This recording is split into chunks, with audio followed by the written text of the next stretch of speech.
वालेकुम स्टूडेंट्स, जिन लोगों ने मेरा चैनल अभी सब्सक्राइब नहीं किया वो सबसे पहले मेरे चैनल को सब्सक्राइब करें ताकि मेरी हर आने वाली वीडियो आप तक पहुंच सके। अच्छा स्टूडेंट्स, पिछले लेक्चर में मैंने आपको बताया था कि इंशाल्लाह क्वेश्चन नंबर 11, 12 जो है वो आपको समझा दिए जाएंगे। जो प्रॉपर्टीज़ ऑफ यूनियन इंटरसेक्शन की एसोसिएटिव प्रॉपर्टीज़ है उसमें टाइम बहुत शॉर्ट था तो इसलिए मैंने उसमें नहीं समझाया, वैसे प्रॉपर्टीज़ आपको बता दी थी। स्टूडेंट्स बढ़ते हैं इस एक्सरसाइज की तरफ। तो इस एक्सरसाइज में ये हमारे पास क्वेश्चन था, क्वेश्चन नंबर 11, फिर क्वेश्चन नंबर 12 इसके साथ ही मैं आपको कर देता हूँ। इसमें उसने हमें कहा था कि ए बी सी 3 सेट दिए हुए हैं तो आप इनकी commutative properties of intersection find करें। तो इसकी पॉसिबल जो प्रॉपर्टीज़ बन सकती हैं वो ये 3 हैं, यानी कि पहले ए का इंटरसेक्शन बी के साथ एक प्रॉपर्टी, फिर ए का सी के साथ, इसी तरह फिर बी का सी के साथ इंटरसेक्शन। तो ये 3 प्रॉपर्टी बन गई हैं। तो तीनों में से कोई एक मैं जो है वो आपको करके देता हूं, तो हम इसको प्रूव करते हैं फर्स्ट वाली को, बाकी दोनों आपने खुद करनी है प्रैक्टिस के तौर पर। तो स्टूडेंट्स, एक तो आप ये भी कर सकते हैं कि left hand side is equal to right hand side के इक्वल लेने हैं, लेफ्ट साइड और राइट साइड भी ले सकते हैं। दूसरा आप ये भी कर सकते हैं कि दरमियान में इक्वल लगाकर उसको लेकर चल सकते हैं। तो यहाँ पे हम लिखेंगे left hand side. Left hand side हमारे पास क्या है, ए इंटरसेक्शन बी। तो यहाँ पे हम ए की वैल्यू लिखेंगे 1 3 5 7, ये देखें, और 9। इंटरसेक्शन बी की वैल्यू हमारे पास 2 4 6 8 और 10। तो इंटरसेक्शन हमने निकालना है। तो इनमें देखें, इधर 1 है उधर 1 नहीं है, 3 है उधर 3 नहीं है, 5 उसमें 5 नहीं, 7 उसमें 7 नहीं है, 9 उसमें 9 नहीं। तो स्टूडेंट्स इसमें कोई कॉमन नहीं है, तो ये आप एम्प्टी सेट लिख सकते हैं। अच्छा, कुछ स्टूडेंट क्या करते हैं, एम्प्टी सेट को कैसे लिखते हैं ये भी ज़रा समझ लें। ऐसे लिख देते हैं, ये स्टूडेंट्स रॉन्ग हो जाता है, इसमें ये एलिमेंट बन जाता है।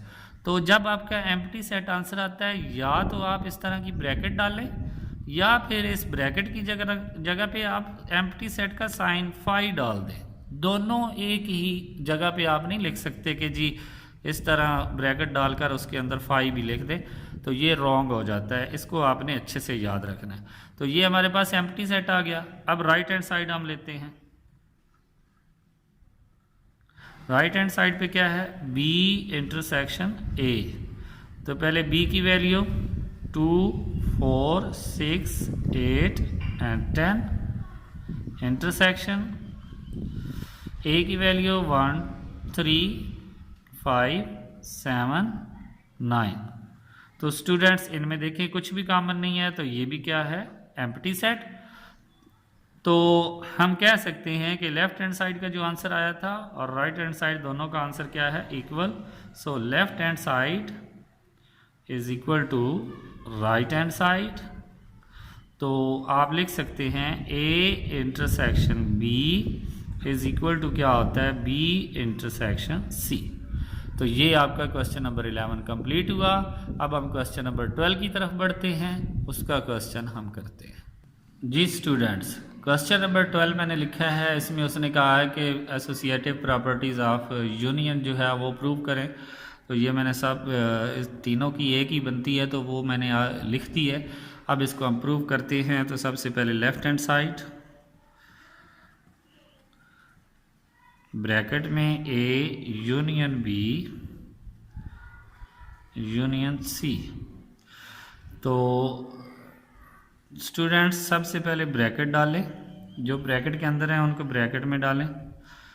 3 ए की वैल्यू 6 9 12 15। फिर आगे क्या है, यूनियन। फिर क्या आ रहा है हमारे पास, बी की वैल्यू 4 8 12 16 20, ब्रैकेट क्लोज, ये देखें। फिर आगे यूनियन, सी की वैल्यू 5 10 15 20। तो स्टूडेंट्स पहले ब्रैकेट को सॉल्व करें, इन दोनों का यूनियन लेकर लिखें तो क्या आएगा। यूनियन में तमाम को लिखा जाता है तो 3 है, फिर 4 है, फिर दोनों में 5 नहीं है, 6 है, 7 नहीं है दोनों में, 8 है, 9 है, 10 नहीं है दोनों में, 11 भी नहीं है, 12 आ जाएगा। फिर आगे 13 14 नहीं है, 15 आ जाएगा, 16 आ जाएगा, और आगे 16 के बाद 17 18 19 20 आ जाएगा। तो आगे यूनियन हम लिखेंगे 5 10 15 20। तो स्टूडेंट्स अब इन दोनों का यूनियन लेंगे तो यही हमारे पास 3 4, अब उसमें 5 है तो वो भी लिख लेंगे, फिर 6 आ जाएगा, फिर 7 नहीं है, 8 आ जाएगा, 9 आ जाएगा, और इसमें 10 नहीं है लेकिन उसमें है, 11 नहीं है दोनों में, 12 आ जाएगा, फिर 15 दोनों में है, 16 आ जाएगा, और 20 दोनों में है तो एक बार लिखेंगे। तो ये लेफ्ट हैंड साइड हमारे पास आंसर आ गया। अब राइट हैंड साइड हम लिखेंगे तो सेम यही चीज़ पहले हम लिखेंगे, A union bracket B union C. तो सबसे पहले ए की वैल्यू सेम यही होगी लेकिन सॉल्व करने का मेथड जो है वो चेंज हो जाएगा। 9 12 15, अब यूनियन और आगे ब्रैकेट, बी की वैल्यू ये हमारे पास आ जाएगी 4 8 12 16 और 20, फिर यूनियन, फिर सी की वैल्यू हमारे पास आ जाएगी 5 10 15 एंड 20, ये ब्रैकेट क्लोज। अब स्टूडेंट्स ये लास्ट वाली दोनों ब्रैकेट में हैं तो पहले इनका आंसर निकालेंगे तो ए अभी ऐसे ही आ जाएगा, 3 6 9 12 15, यूनियन इनका आंसर क्या आएगा, 4 है, 5 है, 6 नहीं है इन दोनों में, 8 है, 10 है, 11 12 है, आगे 12 के बाद 15 आ रहा है, फिर 16 है, और फिर क्या है 20 है। तो अब इन दोनों का यूनियन निकालेंगे। अच्छा, ऐसा एलिमेंट्स हम नहीं लिख सकते जो दोनों में मौजूद ना हो। ऐसा ना हो कि आप यहाँ पे 1 से स्टार्ट कर दें, तो ऐसा नहीं है, 1 हमारे पास है ही नहीं, 2 भी नहीं है। 3 के बाद 4 5 उसमें है वो लिखेंगे, 4 5, फिर 6 आएगा, फिर 7 नहीं है, 8 आ जाएगा, 9, फिर 10, 11 नहीं है, 12 आ जाएगा, 13 14 नहीं है, 15 16 और 20। अब स्टूडेंट्स देखें, ये लेफ्ट हैंड साइड का जो आंसर है वो राइट हैंड साइड के इक्वल है, तो हम लिखेंगे left hand side is equal to right hand side.